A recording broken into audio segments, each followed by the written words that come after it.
This call is now being recorded. Salve, galerinha do primeiro ano. Bora! Agora conteúdo novo. Página do livro aí, capítulo 6, página 102, tá? Vamos colocar isso aqui? Capítulo 6, página 102. Beleza, galera?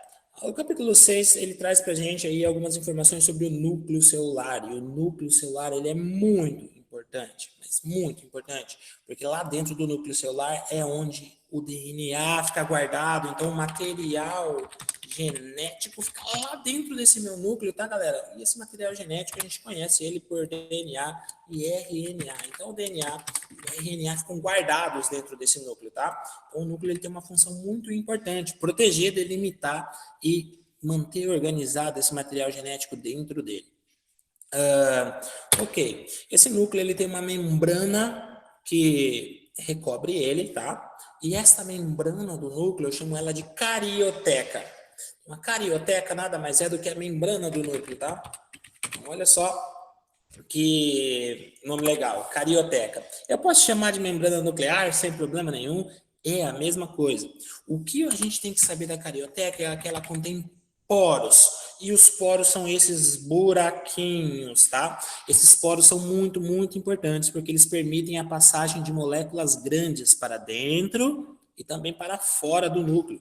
Então, assim, quando eu vou produzir uma proteína qualquer, por exemplo, eu preciso que o RNA mensageiro saia do núcleo para dentro do citoplasma da célula e ela sai por esses poros, por esses buraquinhos. Eles funcionam como uma espécie de portão de passagem, de janela das coisas que precisam entrar ou então das coisas que precisam sair. Beleza?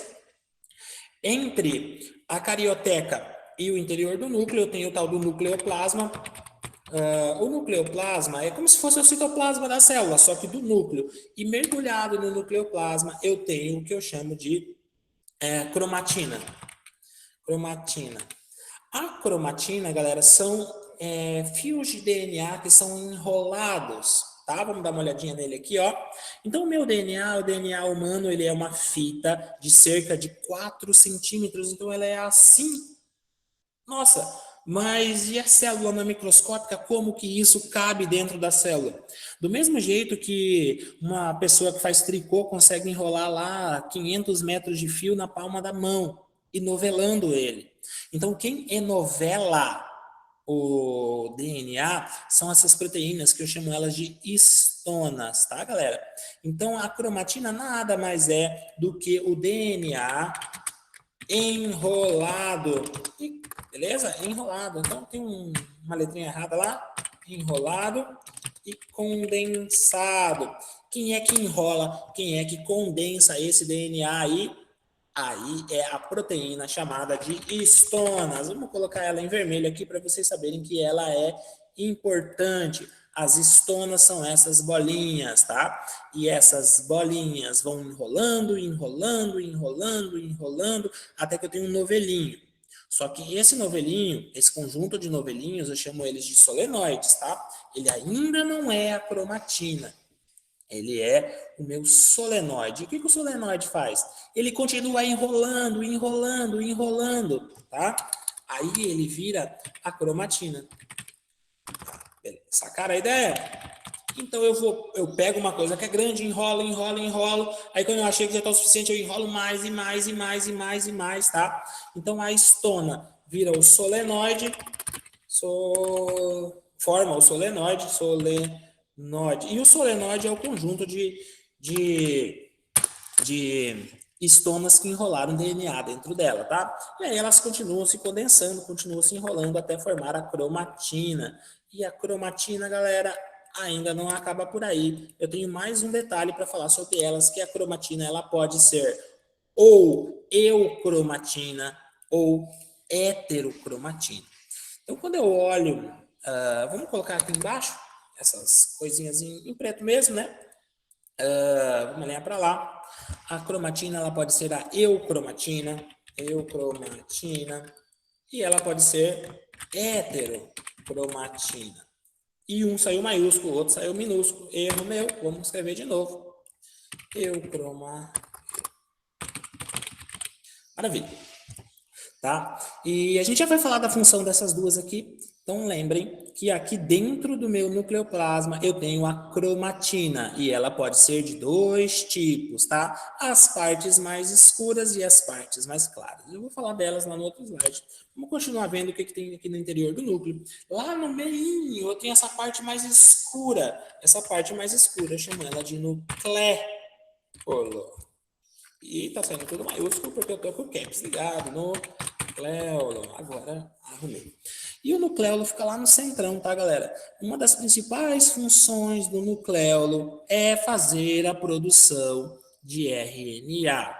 Então, enquanto a cromatina é basicamente DNA, o nucleolo é basicamente, olha só, RNA. Tá? Pequenas diferenças. Tudo isso mergulhado aqui no meu nucleoplasma. Beleza, galera? Então aí, nucleoplasma.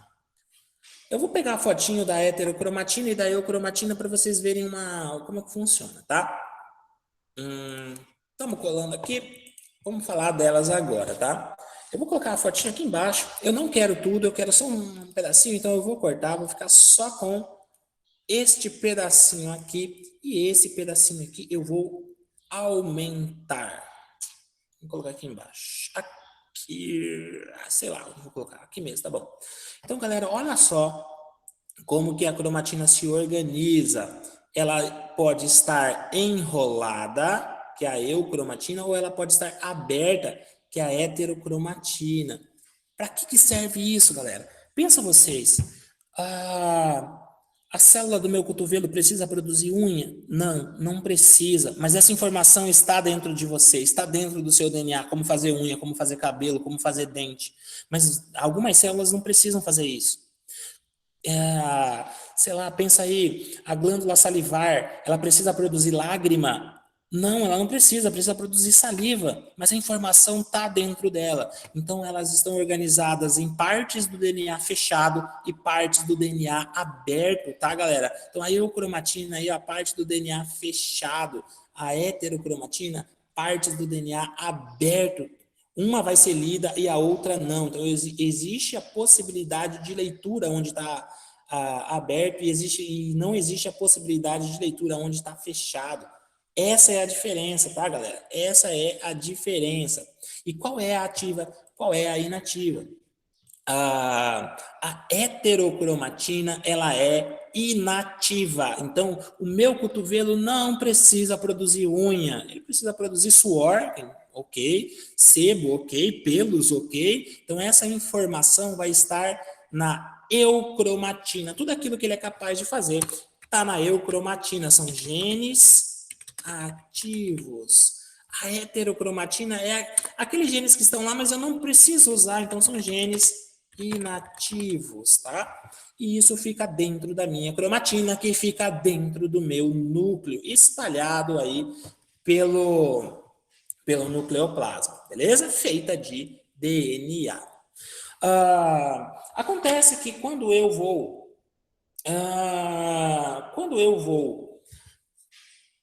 fazer mitose, quando eu vou copiar minha célula, quando uma célula precisa virar duas, o núcleo se desfaz. E quando o núcleo se desfaz, eu não posso deixar essa cromatina solta. Vou mostrar para vocês como que é a foto de um núcleo visto ao microscópio, tá? Já estou copiando, já estou colando, vou colar aqui em cima. Por quê, gente? Aqui eu tenho, vou deixar pequenininha, depois eu passo o link dos slides, vocês podem aumentar aí para estudar e rever, tá, galera? Então aqui eu tenho uma foto de microscópio de verdade do meu núcleo. Eu vou até cortar ela aqui, ó. Pá. Sucesso. Eu tenho uma foto de verdade do meu núcleo ali, uma concepção artística aqui do lado, tá? Galera, olha só como eu vejo a cromatina e a heterocromatina ao microscópio, tá? E aqui a concepção do artista. Então, esse núcleo, quando se desfaz, esses fios de DNA, tá? Esses fios de DNA, eles vão ser lançados no citoplasma da célula. Quando eu vou fazer a divisão celular, por exemplo. E isso seria horrível. Imagina o fone de ouvido no bolso de vocês, ele não anosa tudo, não fica todo anosado. Vai ficar ruim de tirar e ouvir ele. Parece que o seu bolso consegue aí Deixa eu colocar a foto aqui para vocês darem uma olhada. Então, assim, ó, parece que o seu bolso consegue enrolar esse fio do fone de ouvido. E isso aconteceria com meus filamentos de DNA, mesmo já enovelados, eles poderiam anosar. Então, para evitar que eles anosem, quando o núcleo some, tá? Durante a divisão celular. Então, eu falo que o núcleo ele só é visível durante a intérfase. Então, vamos escrever isso aqui. Só é visível durante a intérfase. E o que é intérfase? É quando a célula não está se dividindo. Porque quando ela está se dividindo, o núcleo desaparece. E o núcleo desaparecendo, ele vai soltar a cromatina no citoplasma. Então, para evitar que elas anosem, elas são condensadas ainda mais e se tornam cromossomos, tá, galera? Então, aqui eu tenho os cromossomos. Dentro das minhas células, a cromatina sempre consegue se organizar em cromossomos homólogos, tá? E na hora de dividir, a célula tem que fazer uma cópia deles, porque eu tenho uma célula vai virar duas, então eu tenho que duplicar tudo que tem dentro dela. Então, um cromossomo verde acaba se transformando em 2, e o cromossomo rosa acaba se transformando em 2. Lembrem que quando o núcleo existe, o cromossomo não está lá, estão as cromatinas. Quando o núcleo desaparece, aí os cromossomos aparecem, e aí eu já vejo eles mais ou menos dessa forma aqui, com 4 bracinhos, com tétrades, tá? Então, cromossomos é a cromatina condensada. A cromatina condensada. Nossa espécie, eu tenho 2 cópias de cada cromossomo, então quer dizer que o cromossomo 1 eu tenho 2 dele, o cromossomo 2 eu tenho 2, o cromossomo 3 eu tenho 2, e assim sucessivamente. E um veio do pai e um veio da mãe. Então, eles sempre estão em duplas. Em duplas. Um veio do pai e um veio da mãe. Tudo bem? E essas duplas de cromossomos, eu chamo elas de cromossomos homólogos. Então, os cromossomos homólogos é aquele cromossomo que eu estou olhando, mais a cópia dele. Então, vamos colocar aqui dentro. Homólogos. Então, isso que está aí nesse desenho aqui do lado, que vocês podem observar, são cromossomos homólogos, é o cromossomo 1 e a cópia dele, ou qualquer outro cromossomo que vocês queiram aí imaginar, tá, galera? Pode ser qualquer um deles. A espécie humana tem uma quantidade de 46 cromossomos, sendo que 23 veio do pai, 23 veio da mãe, tá? Então, aqui eu tenho um cariótipo que mostra para mim os 46 cromossomos da espécie humana. Eu tenho o 1 e a cópia dele, o 2 e a cópia dele, o 3 e a cópia dele, tá? E por que eles estão com 4 bracinhos aqui? Porque já estão duplicados, já estão replicados, prontos para divisão celular. Então, os cromossomos aparecem quando? Eles só aparecem, eles só ficam visíveis durante a divisão celular. Não esqueçam, tá? Só visíveis durante a divisão celular. Vamos escrever aqui, ó. Visíveis durante a divisão. Porque o que acontece durante a divisão que dá para ver eles e antes não? Acontece que o núcleo se desfaz, o núcleo some sem a membrana, então os cromossomos condensam ainda mais, tá, galera? Ainda mais. Lembrem que dentro dos cromossomos estão os genes, aqueles pedacinhos de DNA que constroem o seu corpo e dizem como você é e como você vai ser. Esses cromossomos, eles têm algumas partes que a gente tem que olhar. Essa parte aqui eu chamo ela de braço, tudo bem? Braço, tá? Ó, um braço, dois braços, um braço, dois braços. Aqui no meio, onde está essa flechinha, mas não tem nada escrito, eu chamo ele de centrômero. Centrômero. Ele amarra um braço no outro, tá? Vamos arrumar essa palavra aqui. Isso tudo aqui, ó, a parte inteira, esses 2 braços, eu chamo elas de cromátides. Vamos colocar esse nome aqui também, que vocês não esqueçam. Cromátides. Vou colocar aqui do ladinho. Cromátides. Cromátides é o braço todo. Vamos colocar um negocinho aqui só para vocês lembrarem. Então, as cromátides é o braço todo, tá? Chamo esse braço inteiro de cromátide. Então, aqui eu tenho uma cromátide. Quando ele está duplicado, eu tenho 2 cromátides. Quando ele está simples, eu tenho 2 braços. Quando ele está duplicado, ele tem 4 braços. A posição desse centrômero me diz a classificação desse cromossomo. E eu tenho aí 4 classificações de cromossomos que vocês precisam entender. Quando o centrômero está bem no meio, eu chamo esse cromossomo de metacêntrico, centrômero no meio.